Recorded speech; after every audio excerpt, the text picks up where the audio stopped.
What is up, my dudes and that one girl who wants a guy in power? This is Bikes, Beards, and Brews. Let's kick that intro.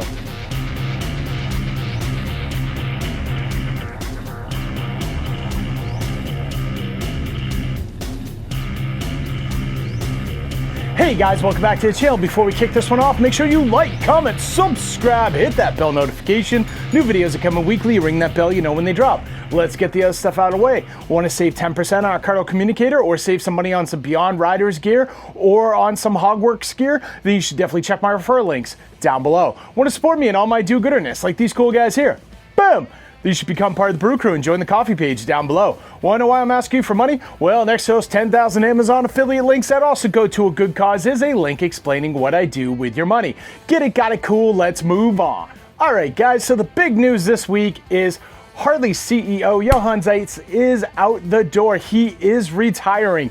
Now, for better or for worse, he is gone. I know there is a lot of mixed feelings about this guy. There are plenty of videos out there where you can find, here and there, whatever people are saying about him. I know it's mostly negative among the Harley community. Honestly, I don't care. I'm all about moving forward. So this video is a little bit different than everything else you're gonna see about this matter, and that is, where do we go from here? So with the departure of Jochen Zeitz, that leaves an opening for the CEO position. And let me tell you, I'm throwing my hat in the ring, and I'm gonna tell you why. And then at the end of the video, you let me know if I'm on the right track. And feel free to send this off to Harley and let them know that this is the new CEO right here. So let's get into that. So obviously, with any CEO, you're gonna have to bring some sort of game plan to the table that makes it appealing to want to put that guy in power. And I'm here with mine, so we're gonna dig right into this. All right, so first and foremost, right out of the gate, we are getting rid of this whole thing that they've been doing the last few years where the base color for the Harleys is now that primer gray thing going on. Nobody likes that. We are going all AC/DC and we're getting back in black on this one. So for now on, going forward, once I'm in charge, Vivid Black is the base color. You go to buy a Harley, you get in Vivid Black. You want another color, that is fine. There will be other colors to choose from, but you are no longer gonna have to put up with that primer gray as the color that you get as the base option. It's not happening. We're done. Next up is an idea I talked about 3 years ago. 3 years ago. And had Harley jumped on it at that point in time, they would have been at least 2 to 3 years ahead of Indian, because Indian has now done this, which is offer your bigger heavyweight touring models with either liquid cooled or air cooled engines. You create one frame that can accept either engine, and you create a different line for the liquid cooled bikes. So you have a performance road glide, street glide, road king, right down the line that run that 1250 Rev Max engine in it. So you have the 150 horsepower. And then for the old school guys who don't want that, they want the old school sound, they want the potato, they want the air cooled thing going on, no problem. We're still putting the M8 in there as well. You can pick between the two engines and let's just send it like that. It would be great. As I said, I talked about this 3 years ago. This should have happened, and had Harley done it 3 years ago, they would have beat Indian out the gate on this one. Now Indian's doing it, and they're kind of stealing Harley's lunch money here. Whether you like this idea or not, I'm not quite sure why you wouldn't. You get to pick either one. It doesn't matter. If you don't like the liquid cooled, you don't buy the liquid cooled. You don't like the air cooled, you don't buy the air cooled. There is now an option for both parties.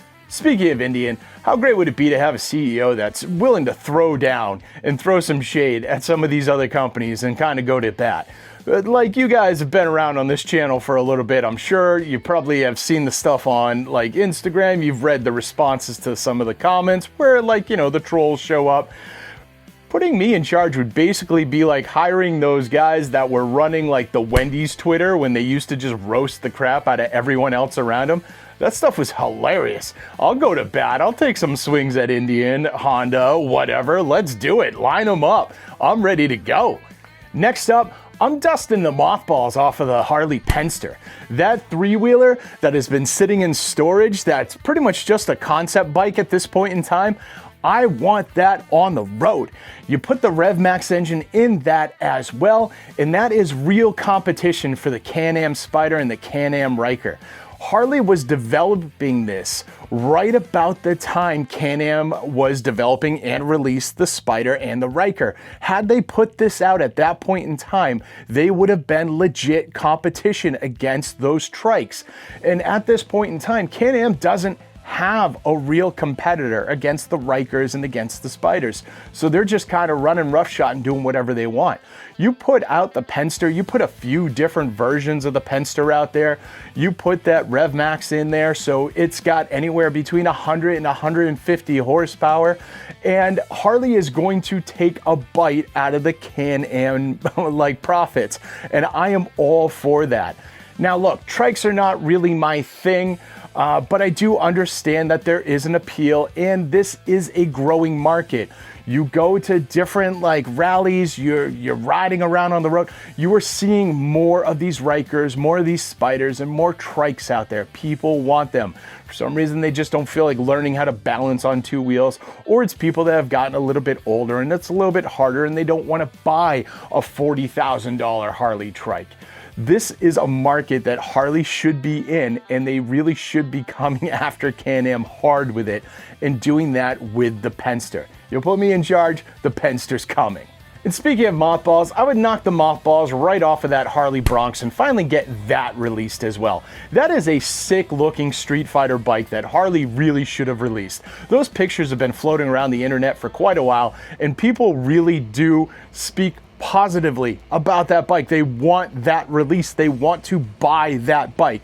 That is another bike that is on that RevMax platform. And if you were to take the Road Glide, the Street Glide, the Penster, the Harley Bronx, and you release a whole line with that RevMax going on, you now have a whole performance line that Harley could be advertising separately. It would just be the Harley performance line, and that would be absolutely sick. That is something I would do right out of the gate. Let's make that happen. Next up, the Harley CVOs. I would make less of these. My whole goal is to bring the prestige back to this line. I have a hard time believing that you can call something custom when you're making thousands of them annually. I would rake back the number of bikes that have that CVO badge, the number of them being produced, and I would put numbered plates on all of them so you know you are getting something much more limited. Obviously, you're still stretching that custom logo because it's a mass-produced bike, but it would be a whole lot less mass-produced under me. There would be the prestige there. There would be the argument for that being a $40,000 bike and above. Next up, let's do a factory custom line. And let me tell you, with this, you hear it all the time. People are like, hey, I'm throwing away the exhaust, I'm throwing away the suspension, I'm throwing away the seat, I'm throwing away the bars right when it comes to me. So why don't we save people some money? You go online, you pick a Road Glide. All right, that's what I'm gonna do. And I want Suspension Technology suspension on there. I want a Saddleman seat on there. I want some taller bars on there. I want some better exhaust on there. That can be done. You arrange partnerships with these companies and you have those parts shipped into the factory. Buy the Road Glide and you say, I want the 131 coming right out of the factory. So I'm no longer buying a $30,000 bike and then spending a bunch of money to have the parts I just paid for removed so I can put other parts into it. You order this from Harley directly, they build it directly. Your price is going to be cheaper because they're already building it and you're not paying for parts you're about to throw away, and then it gets delivered to your local dealership where you pick it up and you ride off. That would just be an epic plan. We need to make this happen as well. So last up, I would do better targeted marketing.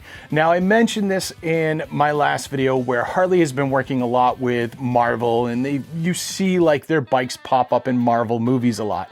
Let's be honest, Marvel movies probably not targeting the right audience for you. If you look at who goes to see Marvel movies, if you look at who most of your money is coming from, on Marvel movies, probably not people that are bikers or looking to ride or anything like that. So I would rather target people who are actually looking for that biker lifestyle. First and foremost, I'm sure a lot of you have kind of seen the meme or the AI generated poster floating around of a remake of Harley Davidson, the Marlboro Man, with Jason Momoa and Tom Hardy starring. I would be all for pushing and making that happen with whatever production company needs to be doing that. Get one of them on a Harley Breakout, get one of them on a Harley Fat Boy, and let's make that movie. That would be absolutely awesome, and that would be better targeted marketing for people that are actually in that sort of motorcycle vibe. And that's really the thing. You need a movie like that where you're seeing Tom Hardy tear through on a breakout and you're like, oh, I need a breakout. That'd be so awesome. That's what you got to do. That's the vibe you got to get going. Another one I would love to see, I would sponsor an entire season of The Ride with Norman Reedus. For those of you not familiar with this, Norman Reedus has his own show where he just gets on different motorcycles across the world and he rides around with friends and he talks about what's going on. I would get it so it is Norman Reedus and Jeffrey Dean Morgan for the entire season riding just Harleys through the US, different locations on different bikes, and, you know, talking about the bikes, talking about what they're doing. The reason I'd want these two making this show is because they are real life best friends. They, in real life, live close to each other because in real life, they like to go riding together. So these are two real bikers, real friends who really like to ride. You make an entire season of that, people are going to see that. People are going to understand that this is not just a script, this is actually two buddies hanging out and riding. So you take those Pan Americas and you have them ride through Death Valley with them. You take the Lowrider STs and you go through like the Dakotas with them. You take a street glide and a road glide and you go riding through like the hills and roads of Vermont with those. You take the Sportsters and you go tearing through the tail of the dragon with those. That is going to make people want to ride. It's going to really target your demographic, and it's going to give people inspiration to get bikes and go for rides. Essentially, you're going to have an entire season of, hey, get some friends together, get some bikes together, and go riding in these great locations. You too can do these rides. That would be great targeted marketing, and that is what Harley needs to start doing a whole lot more of. All right, guys, that's what I've got. What do you got? You think I got it? You think I should be CEO? Sound off down below. And also, tell me some of your thoughts, some of the stuff you want to see Harley do. And for you guys who are like, oh, bring back the shovel head, let's bring back 88 cubic inch engines. It's not happening, dude. Let's have some realistic expectations of what Harley can be doing right now, all right? But yeah, let's start the conversation down below. And don't forget to like, comment, subscribe, hit that bell notification, share this video with friends, share it with family, share it with that one dude you know at Harley that could get me hired. Let's make this happen. He loves this stuff, or he will. Trust me, and I'll see you all on the flip side.